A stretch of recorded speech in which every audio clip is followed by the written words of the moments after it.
Permission finder permission ప్రకారం కట్టకి అనుమతి permission అయితే మీరు నిలిపండి సైడ్కి పర్మిషన్ వచ్చే వరకు. అది దానికి ట్యాంక్ అది మంచిది కాదు కదా, ఎవరికైనా వేలు కదా. 2 ವರ್ಷ ನಾವು ಬೇಡ ಅಂತಿಲ್ಲ, ಇಸ್ಕೊಂಡು ಹೋಗ್ರಿ, ನಾವು ಬೇಡ ಅಂತಿಲ್ಲ. ಆಗ ಈಗ ಅದು ಸಮಸ್ಯೆ ಕೊಡೋದ್ ಮೇಲೆ ಯಾಕೆ ಕುಡಿತೀವಿ?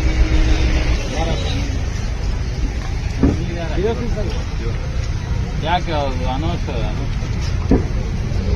ಕೇಳಿ. ನಾವು ಅಂತೂ 15 ದಿನದಿಂದ ಕೇಳ್ತಾನೆ ಇದೀವಿ ಪರ್ಮಿಷನ್. ನಾವು 15 ದಿನದಿಂದ ನಾವು ಪರ್ಮಿಷನ್ ಕೇಳ್ತಾನೆ ಇದೀವಿ. ಡಿಪಾರ್ಟ್ಮೆಂಟ್ ಅವರು ಅದಕ್ಕೆ ಅವಶ್ಯಕತೆ ಇಲ್ಲ.